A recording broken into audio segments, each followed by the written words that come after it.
Everybody, it's Justin from Built, and today we're talking aprons. I get so many comments in all my videos on, Justin, where do I buy this apron?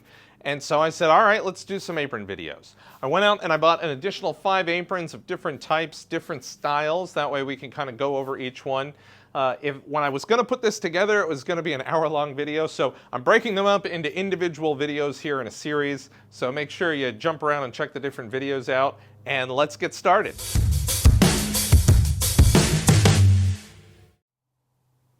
All right, so how are we going to do this? I've purchased a whole bunch of other aprons that we're going to take a look at, kind of run the gambit, see what's good about them. Maybe there's better ones than this one right here.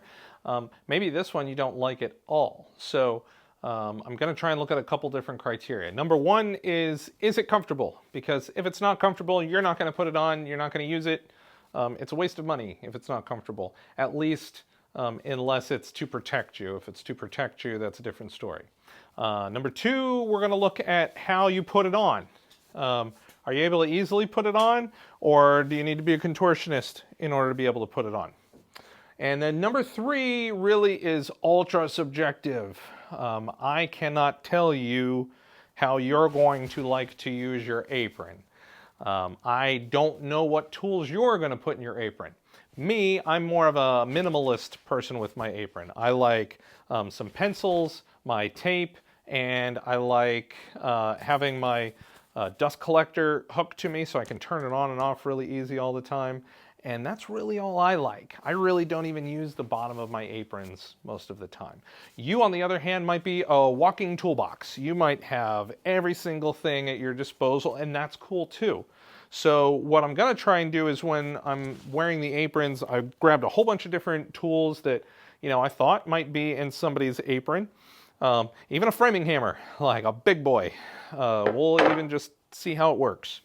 So that way you can kind of get an idea of what fits in pockets based on size. We definitely want to check on like pocket depths, because you don't want to put something in there and it disappear forever that you can never get something out. I hate that. So let's go ahead and get started and check out all these aprons. This is the Briteree Woodworking Apron Durable Waxed Canvas. It retails for $35.95 on Amazon. The clipping attachment is a two-hander with two-handed cinch. There is a leather back support patch. This apron should look familiar. It is 2 years old, so the waxy feeling has somewhat come off of it, but it is fully flexible everywhere. If I bend over, every direction, super easy. It's more cut out in the front right here, so I have full range of motion. It has good coverage onto the sides of my body, and it comes to just above the kneecap. Let's jump into the top here. We have a loop that can be used for our glasses. And of course, I always keep my remote control for my dust collecting system right here. There are 2 pockets for skinnier items like pencils and whatnot. They have a diagonal stitching right here, so let's do our spring test. And on the first one, the spring sticks out very well. Even on the one where it goes all the way in, it is still possible to take out. So these are skinnier depth pockets. So, you know, good deal there. We passed the spring test. Of course, on the phone pocket right here, you can definitely get a phone in here. I've put mine there many times. It's exactly the size of a scraper card, although it does have some more width in there. The pocket bends out as it should when you're putting a lot of stuff in there instead of bending in like some of the other aprons. So it is comfortable to jam that pocket full of stuff. I always keep my scoring knife in there. Now it has this bungee right here for a phone. I always just fold it and put it inside the pocket. That's my preference. Keeps it out of the way. Some people cut it off, and of course it has its uses if you're doing like a phone in here. The middle has a very interesting pocket. Unlike that EcoZen one that's of the same similar layout, this has a V-shaped deep pocket, but it really goes to a point. So when I'm putting my hands in, I'm going like this. That helps things not want to fall out if maybe I'm wearing this and I'm on the floor and I'm doing something. There's also this much height. So if the item went this way, it would have to travel up to go out. So these are very interesting diagonal pockets. Maybe a good example is putting this giant framing hammer that you most likely would never have on an apron. Check it out. It goes, it goes, it goes. It's that far in there. So it looks like that. So interesting design. It also makes it very easy to get the sawdust out of there because it all collects directly down at the bottom. Then we have a magnetized plate right here. That's just even, I'd love to see. It can. This is a stronger magnet than one of those other ones. I will say that I've had many a time where I put screws right here on the few times that I've done that with screws, and they stick straight out. And so if you're in the zombie apocalypse and you need some protection, that's good, but otherwise I was jamming myself. I'm not a big fan of these, maybe you are, but these, I don't know, it gets in my way. But again, might be your bag. Down at the bottom we have two pockets. These are not as large and deep as the Ecobee pockets. I'm sorry, EcoZen, that dark brown apron. These are more of like a medium, shallower pocket with a flap.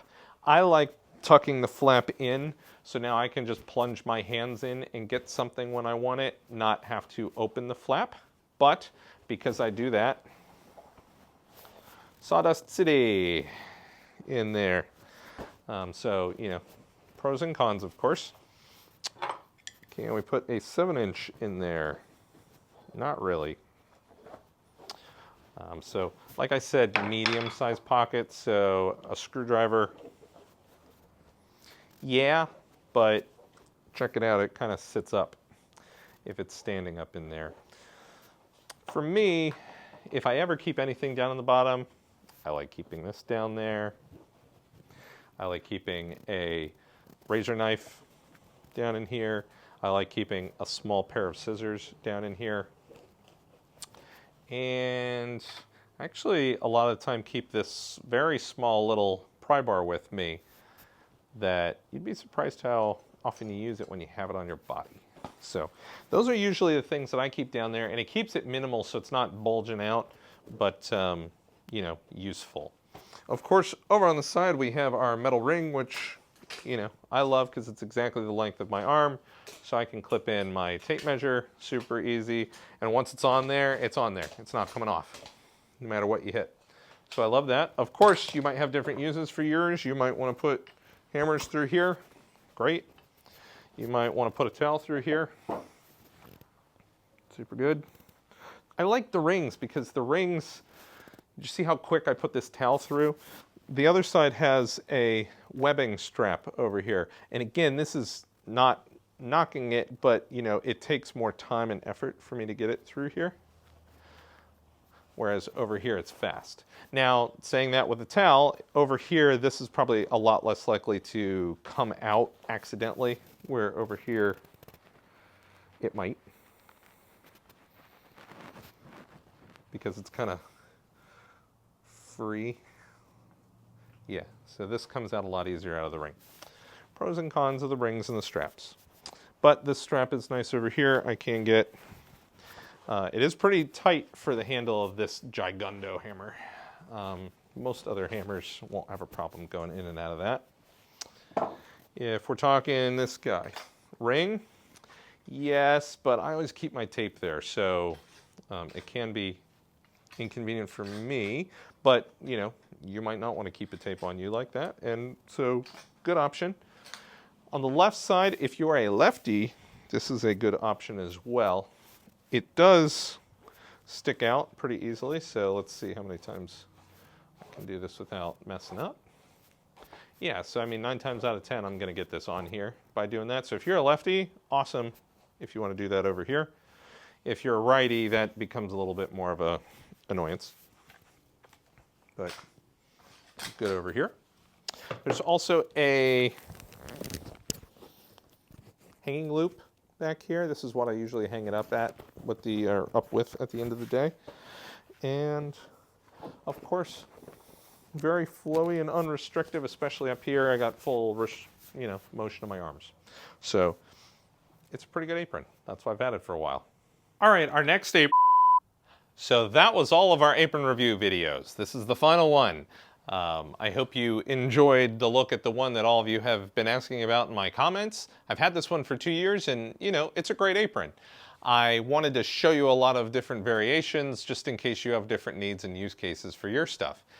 Interestingly, I did this video not looking for a new apron for me, but I found a new apron for me that I liked better for my use case, and it's the EcoZen. It's basically the same apron, but it has some different features that I liked for me. Especially I want to play quick draw with the screw gun holder on here all the time. So that was fun. I hope you got a lot out of this video. Please like and subscribe. Stay safe in the shop, and I'll see you in the next one.